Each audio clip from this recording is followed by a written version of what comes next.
నమస్తే, welcome to healthy conversations with IT media. నేను మీ Jhansi. So ఈరోజు మనం డాక్టర్ బాలకిషన్ గారితో ఉన్నాము. 40 ఏళ్లకు పైగా ఆయుర్వేద వైద్యాన్ని అందిస్తున్న ఆయుర్వేద వైద్యులు. మరి ఈ మోకాళ్ళ నొప్పుల గురించి మనం మాట్లాడుకున్నట్లయితే చాలామంది ఇప్పుడు మోకాళ్ళ నొప్పులతో ఇబ్బంది పడుతున్నారు. ఈవెన్ అసలు స్టెప్స్ ఎక్కి దిగడం అంటే ఫిట్గా ఉన్న వాళ్ళు కూడా అసలు అదొక చాలా పెద్ద ఎక్సర్సైజ్ లాగో లేకపోతే పనిష్మెంట్ లాగో ఫీల్ అవుతున్నారు. ఇక పెద్దవాళ్ళ సంగతి అయితే సరే. మరి ఈ మోకాళ్ళ నొప్పులు తగ్గించుకోవడంలో ఆయుర్వేదంలో ఎలాంటి మెడిసిన్ ఉంది? మన లైఫ్ స్టైల్ కానీ, ఫుడ్ హ్యాబిట్స్ కానీ ఎలా ఉండాలి? ఈ విషయం మాట్లాడదాము. నమస్తే సార్. నమస్కారం సార్, మోకాళ్ళ నొప్పుల గురించి మనం మాట్లాడుకున్నట్లయితే ఒకవేళ 60 లేదా 50 to 60 ఉన్నవాళ్ళు మోకాళ్ళ నొప్పులు అంటే అది వయసు రీత్యా వచ్చేవి అని అనుకోవచ్చు. మేబీ ఇప్పుడు తింటున్న ఫుడ్ కావచ్చు, వాళ్ళ లైఫ్ స్టైల్ హ్యాబిట్స్ కావచ్చు. ఇప్పుడు అర్లీగానే మోకాళ్ళ నొప్పులతో బాధపడుతున్నారు. ఈవెన్ సాఫ్ట్వేర్ వాళ్ళు కానీ, లేకపోతే కొన్ని కామెంట్స్లో చూస్తున్నట్లయితే వాళ్ళు చెప్పేది ఏంటంటే, మా అమ్మమ్మలకి మోకాళ్ళ నొప్పులు ఉన్నాయి, బట్ మాకు ఈ ఏజ్లోనే మోకాళ్ళ నొప్పులు అనిపిస్తున్నాయి అని చెప్పి. మరి దీని మీద మీరు ఏం చెప్తారు? అది తగ్గాలంటే ఏం చేయాల్సి ఉంటుంది? ఓకే, అందరు చెప్పేది ఒకటి, పూర్వకాలంలో మాకి నొప్పులు లేవు, మోకాళ్ళ నొప్పులు లేవు, లేట్ ఏజ్ 60లో 70లో వచ్చేవి అని చెప్పుకున్నాం ఇందాక ఎంట్రీలో మీరు చెప్పారు. మరి మిడిల్ ఏజ్లో 40 ఏళ్ళు 45 ఏళ్ళు వాళ్ళకి మోకాళ్ళ నొప్పులు వస్తున్నాయి. కారణాలు ఏంటి, అసలు ఎందువల్ల వస్తున్నాయి, ఏంటి ఇష్యూ, ఎందుకు వస్తున్నాయి అనేది తెలుసుకోవాలి.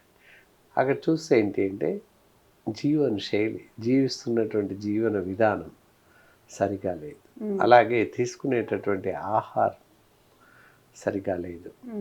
సో ఇవన్నీ తప్పుడు నిర్ణయాలు కనుక మోకాళ్ళ నొప్పులు వస్తున్నాయి. ఎలా మోకాళ్ళ నొప్పులు రావడానికి కారణం అంటే చైల్డ్హుడ్కి వెళ్ళిపోవాలి. చిన్నపిల్లలు అప్పుడు 5th 6th 5 years old, 4 years 5 years 3rd year.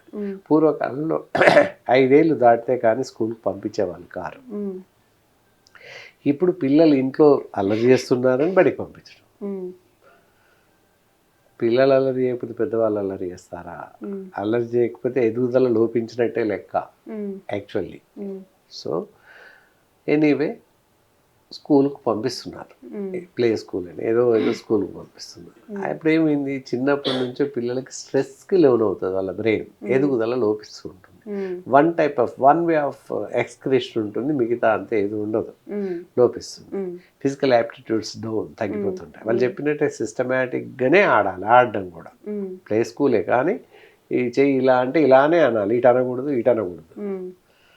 అలా చిన్నపిల్లకి అలాగే డిఫరెంట్ టైప్, ఎనీ టైప్ ఎలా అయినా ఆడాలి యాక్చువల్లీ, కానీ అలా కాదు. సిస్టమేటిక్గా ఆడిపించడం వల్ల మెదడంతా ఒక మూసలాగా తయారవుతుంది. సో అది ఒక రకంగా ఇబ్బంది. ఇంకా అది దాటేస్తే ఎల్కేజీ యూకేజీ నుంచి ఇంకా క్లాస్కి స్కూల్స్కి వెళ్తున్న స్టేజ్లో ఒక చేతిలో ఒక వీప్ పైన ఇంత బ్యాగ్ ఉంటుంది, బుక్స్ బ్యాగ్. వాళ్ళ ఏజ్ కన్నా, వాళ్ళ బరువు కన్నా, శరీర బరువు కన్నా ఎక్కువగా బరువు మోస్తారు పిల్లలు. వీపు పైన బ్యాగ్ అండ్ ఒక చేతిలో బాస్కెట్, అందులో టిఫిన్ బాక్స్, వాటర్ బాటిల్ వగైరా. ఇక ఒకవేళ వర్షం వస్తే అని ఇంకో చేతిలో గొడుగు. ఈ పట్టుకొని 1 2 3 4 5 5th floor వరకు ఎక్కుతూ వెళ్తారు ఈ చిన్నపిల్లలు. సో అదంతా ఏంటి అంటే కాలగమనంలో తుంటి పైన బరువు పడేసి, తుంటి నుంచి మోకాళ్ళ పైన బరువు పడేసి నొప్పి వస్తుంది. అది కారణం రావడానికి. మిడిల్ ఏజ్లో నొప్పులు ఎందుకు వస్తున్నాయి అంటే గత 30 సంవత్సరాల నుండి ఇదే నడవడిగా స్కూల్స్ ఇలాగే నడుస్తున్నాయి. 30 నుంచి 40 సంవత్సరాల పాటు, 40 సంవత్సరాల క్రితం నుండి ఎడ్యుకేషన్ లైన్ అంతా ఇలాగే ఉంది. ప్రజెంట్ సిచ్యువేషన్ కూడా అలాగే ఉంది, ఇంకేం మార్పు లేదు. అంతకు పూర్వం 40 సంవత్సరాల పూర్వం అలా లేదు, అప్పటి నుండి అలాగే ఉంది. కాబట్టి మధ్య వయసు వాళ్ళకి మోకాళ్ళ నొప్పులు వస్తున్నాయి, అది కారణం. సో అదే ఒక కారణం. ఇంకొకటి ఆహార లోపం. అందరం బాగా తింటున్నాం, మంచి ఆహారం ఇస్తున్నాం పిల్లలకి, కానీ ఇవ్వట్లేదు, వాళ్ళు తినట్లేదు, రెండూ లేవు. సో సమయాభావం, సమయం మించిపోతుంది, సమయం సరిపోవట్లేదు. వైఫ్ అండ్ హస్బెండ్ జాబ్కి వెళ్తున్నాం కాబట్టి సమయం సరిపోతలేదు అని చెప్పేసి ఏ మ్యాగీ ఉడకబెట్టి పిల్లలకి ఇవ్వడం, లేదే ఫాస్ట్ ఫుడ్ సెంటర్ బయట టిఫిన్ సెంటర్ తీసుకొచ్చేసి నుంచి ఇవ్వడం, టిఫిన్ shops రెడీమేడ్ లో. టిఫిన్ రెడీమేడ్ తెప్పించి ఇవ్వడం జరుగుతుంది. టిఫిన్ రెడీమేడ్ తెచ్చి ఇవ్వడం వల్ల చాలా రకాల ప్రమాదానికి లోనవుతున్నారు. ఏంటి వాళ్ళు ప్యాథలిన్ సన్నటి ఉల్లిపొర కన్నా సన్నగా ఉన్నటువంటి కవర్లో ఆహార పదార్థాలు ఇస్తారు. వేయగానే విషం అవుతుంది అప్పుడే. సో ఆ విషాన్ని తినేస్తున్నాం మనం అంతే. దట్టువి అదంతా కూడా ఒక ప్లాస్టిక్ పేపర్లో వేసేసి ఏ ఇడ్లీ వడ దోశ వేసేసి న్యూస్ పేపర్లో ప్యాక్ చేసి ఇచ్చేస్తుంటారు. ఏదైతే సన్నటి ప్లాస్టిక్ పేపర్ ఇస్తాడో అది ప్లాస్టిక్ కాబట్టి రియాక్ట్ అయ్యి విషంగా మారిపోతుంది. తినే ఆహారం మొత్తం విషమే, ఆహారం కాదు. ఆకారానికి మాత్రమే ఆహారం అంతే తప్ప ఇంటర్నల్గా అప్పటికే విషం అయిపోయి ఉంది. సో అలాంటి విషయాన్ని మనం తినేస్తున్నాం. సో అది కూడా మనకి శరీరానికి హాని చేస్తుంది. అప్పుడే హాని చేయదు, ఫర్దర్ ఫ్యూచర్లో వాటన్నింటి వల్ల నష్టం జరుగుతుంది. ఇవన్నీ కూడా. సో ఇంట్లో సరైన ఆహారం తీసుకుంటున్నామా అంటే అది లేదు. ఒకే రకమైన పద్ధతి మనకైతే ఇది మంచిదంట అదే తినేస్తాం, కాదు ఇది మంచిదంట అది మాత్రమే తినేస్తాం. అలా కాకుండా అన్ని రకాల ఆహారం సమతులంగా తీసుకున్నాడు ఎలాంటి జబ్బులు రావు. షడ్రూపేతమైనటువంటి ఆహారం తీసుకోండి అని చెప్తాం. 6 రుచులు కలిగిన ఆహారం సమతులంగా తీసుకున్నట్లే దాన్నే సమతుల ఆహారం అంటారు, సంతుష్ట ఆహారం అంటారు. ఆ విధంగా తీసుకోవాలి. తీపి, ఒగరు, పులుపు, కారం, ఉప్పు, చేదు ఇలా ఈ 6 రకాల రుచులు 6 రకాల పదార్థాలని ప్రతిరోజు తీసుకుంటున్నట్లయితే వీక్లీ వన్స్ అలా డిస్ట్రిబ్యూషన్ లా తీసుకుంటే సో దాదాపు ఎలాంటి జబ్బులు రావు అని చెప్పవచ్చు. దానిలో మోకాళ్ళ నొప్పులు కూడా ఎగ్జిబిషన్ ఏం లేదు, ఆ విధంగా ఉంటుంది. ఓకే. ఒకవేళ ఎవరికైనా మోకాళ్ళ నొప్పులు ఉన్నాయి, భరించలేనంత పెయిన్స్ వస్తున్నాయి అన్నప్పుడు ఆయుర్వేదంలో ఎలాంటి మెడిసిన్ ఉన్నాయి సార్? సో ఆయుర్వేదంలో చాలా అద్భుతమైనటువంటి మెడిసిన్స్ ఉన్నాయి. మోకాళ్ళ నొప్పులు ఏంటి, ఎందుకు వస్తున్నాయి ఇందాక చెప్పిన కారణాలు ఏవైనా అవ్వచ్చు. తర్వాత చేస్తున్న పనిలో ఇప్పుడు పట్టణ ప్రాంతాల్లో 1, 2, 3, 4 ఫ్లోర్స్ ఉంటాయి. ఎక్కడం దిగడం తప్పదు, సహజం. ఎక్కడైనా షాపింగ్ మాల్ వెళ్ళినా ఎక్కడ దిగడం, లిఫ్ట్లు అన్ని చోట్లలో ఉండవు కాబట్టి గబగబా ఎక్కి వెళ్ళిపోవడం, దిగి రావడం ఏం జరుగుతుంది. ఏంటంటే మెట్లు ఎక్కేటప్పుడు దిగేటప్పుడు మెల్లిగా ఒక్కొక్క మెట్టు చొప్పున దిగాలి. దిగేటప్పుడు ఎక్కువ బరువు పడుతుంది.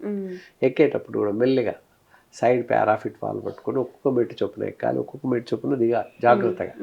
అలా చేస్తే మన మోకాళ్ళని మనం కాపాడుకోవచ్చు. ఎస్, అదొకటి. దెన్ కూర్చోవడం అని చూసుకొని సరిగా చూసుకొని కూర్చోవడం చాలా ఇంపార్టెంట్ అనమాట. పంక్చువేట్గా నడుస్తుండాలి, పంక్చువేట్గా కూర్చోవాలి.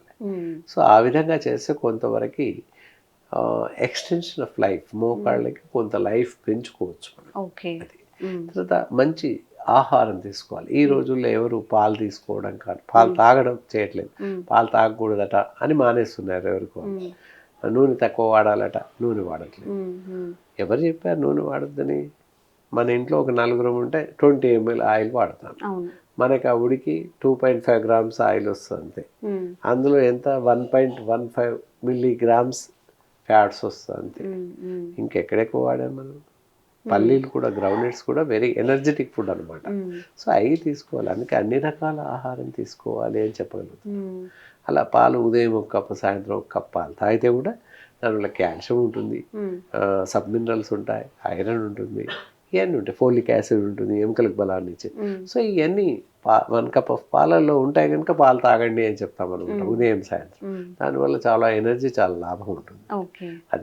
అది తీసుకుంటూ పళ్ళు, అన్ని రకాల పళ్ళు తినవచ్చు చూసుకొని. షుగర్ ఉన్న వాళ్ళైతే డాక్టర్ పద్ధతిని అనుసరించి డాక్టర్ సలహాను బట్టి ఏ పళ్ళు తినాలో ఆ పళ్ళు. మిగతా వాళ్ళందరూ నో ఎగ్జెంప్షన్, అన్ని రకాల పళ్ళు తినేసేయచ్చు. ఆహారం తీసుకుంటూ పళ్ళు తీసుకోవాలి. పళ్ళు తీసుకోమన్నామని చెప్పేసి లంచ్ స్కిప్ చేసి పళ్ళు తినడం, డిన్నర్ స్కిప్ చేసేసి 2 పళ్ళు తినడం, మార్నింగ్ బ్రేక్ఫాస్ట్ ఆపేసి 2 పళ్ళు తినడం, అలా చేస్తుంటారు. అలా కాదు, భోజనం చేస్తూనే సప్లిమెంట్ ఫుడ్ ఆహారం. పళ్ళు అనేటివి supplement food, that is not meal, భోజనం కాదు. భోజనంతో పాటు 1, 2 పళ్ళు తినండి అంతే. కానీ పళ్ళు తిని భోజనం మానేయకూడదు, అది బాగా గుర్తుపెట్టుకోవాలి. ఎస్. ఇక ఆయుర్వేద వైద్య విధానంలో చూసినట్లయితే ఏ స్టేజ్లో ఉన్నా మోకాళ్ళు అరిగిపోయినాయి, 1st stage, 2nd stage, 3rd stage, immediate surgery చేయించుకోవాలండి. కీలు మార్పు సర్జరీ అంటారు దాన్ని.